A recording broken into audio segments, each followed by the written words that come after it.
Hi, good afternoon. My name is Cathy Salazar and I'm a first year student in AMA University OED, and I'm here to encourage people, especially the younger generations, to be earth-centered.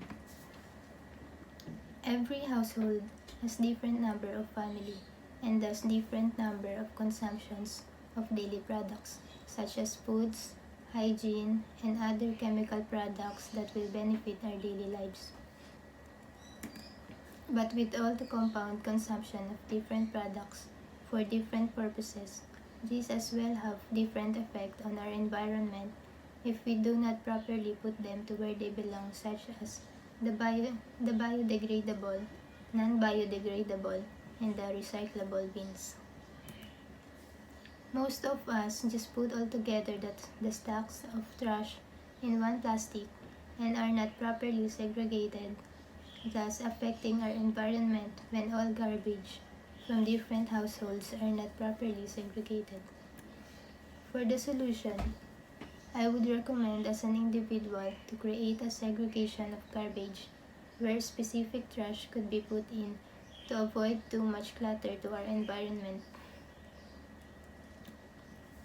Therefore, it will be much easier to conserve the environment by proper exclusion of garbage. Most of the damage to our environment stems from consumption. What we consume, how much we consume, and how often. Whether it's gas, food, clothing, cars, furniture, water, toys, electronics, or other goods, we are all consumers. The key is not to stop consuming, but to start being mindful of our consumption habits and how each purchase or action affects the ecosystem.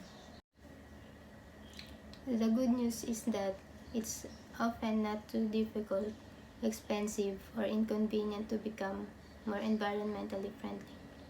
It can even be a fun challenge to implement among your family, friends, or coworkers. And though small changes at the individual level may seem trivial, just think how much cleaner the planet would be if everyone adopted a way to conserve our environment. So here are some ways we can start to protect the environment today. First is consume less. Curbing consumption can have a huge impact on the environment. The 3 R's, reduce, reuse, and recycle, get a lot of attention, but the planet could benefit from some focus on the most underrepresented R, refuse. Refusing to allow unneeded items into your life can save you money and reduce the amount of clutter in your home. Next is compost. Another R that doesn't get much attention but has important environmental implication is rot. As in, let your food and yard waste rot naturally in the soil instead of sending it to the landfill. In other words, compost. And lastly, choose reusable over single use.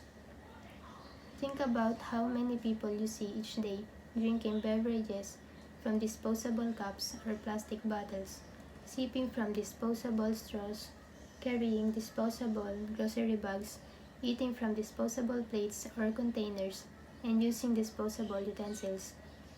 All that single-use plastic has to go somewhere, and it's had a devastating effect on our soil, oceans, and marine life. Switch to reusable items and make a commitment to use them as often as possible. You'll have less trash piling up at your curb, and you'll be helping to protect the environment in a major way. Conserving water at home is one of the easiest ways to protect the environment. Think of all the times you consume water, both inside and outside your home. Then, make adjustments as you can. For examples, turn off the tap while you brush your teeth, fix leaky faucets, and use fewer harmful chemicals, and you'll be on the right track. It's hard to be sure about the long-term negative effects chemicals can have, both on our bodies and on the planet, so it's best to avoid them if possible. Opt for chemical-free lawn and garden care. All natural beauty and hygiene items natural household cleaners, and organic food. In today's generation, where every young one is too immersed in their own social life in different social platforms, with this, I could encourage the youth or the young generations to build a community with me where everyone could have their own role and own way to protect and conserve our environment, where we can live as long as our Mother Earth remains stable in an environmental aspects. We could encourage everyone to push forward every ideas to maintain the balance in our ecosystem and in our environment, thus preserving more of our resources where the future generation can see.